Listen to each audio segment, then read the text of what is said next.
Promise you, it's not just politics. This is God showing us signs of the times.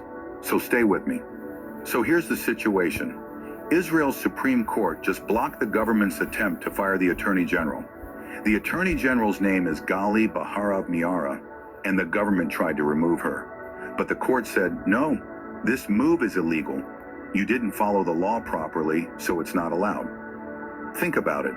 In a country like Israel, which is at the center of many Bible prophecies, this kind of conflict between leaders is really big news. People are debating online and in the streets. Some say this is a victory for democracy. Others say the government is being blocked unfairly. Either way, it shows division at the top levels of government. Why does this matter to you and me? Because God's word talks about these times in advance.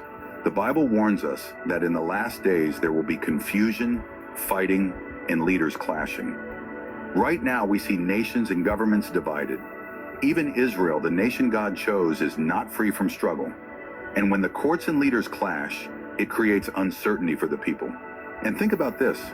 Israel is a small nation, but what happens there affects the whole world. News spreads fast, economies react, alliances change. This isn't just local politics. It's part of what the Bible calls signs of the last days. First, 2 Timothy 3 verse 1 says, "But know this, in the last days perilous times will come." Perilous times. That's exactly what we see today. Governments fighting inside, nations arguing, people divided, law and order challenged.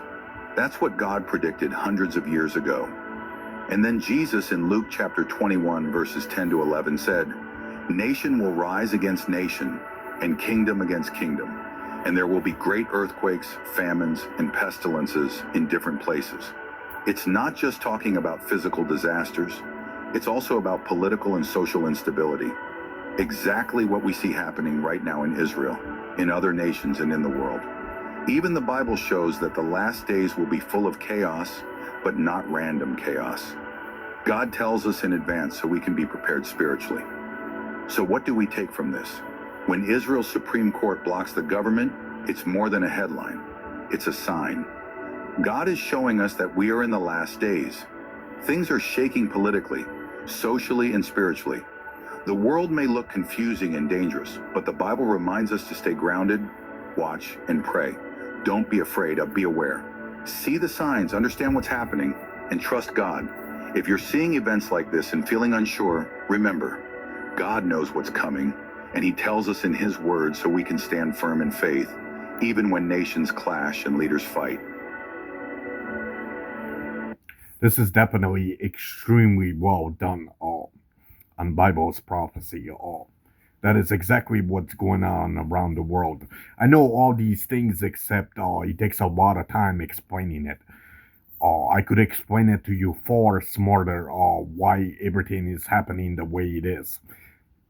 Second, it's also our sin. Notice how our sin has increased like never before. From drug dealers, gangsters, thugs, pedophile, child molesters, you name it, organ trades, and it goes on and on. Uh, uh, when when evil is considered good, that's when everything. If you in today's age, if you're an intelligent killer like a serial killer, you'll make it to Hollywood very quickly. Murder came like completely like it's a good thing instead of naming it evil. If you notice through music and many other things, Hollywood murder came like where nobody values your soul how it's supposed to be valued. When uh, when evil is defined as good, that's something like in Noah's time. May peace and blessing be upon his soul. Something like this occurred with Noah.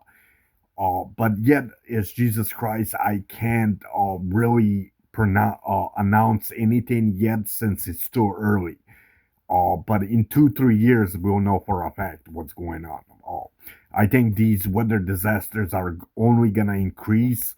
I think our political status is just going to get more tangled up with more wars.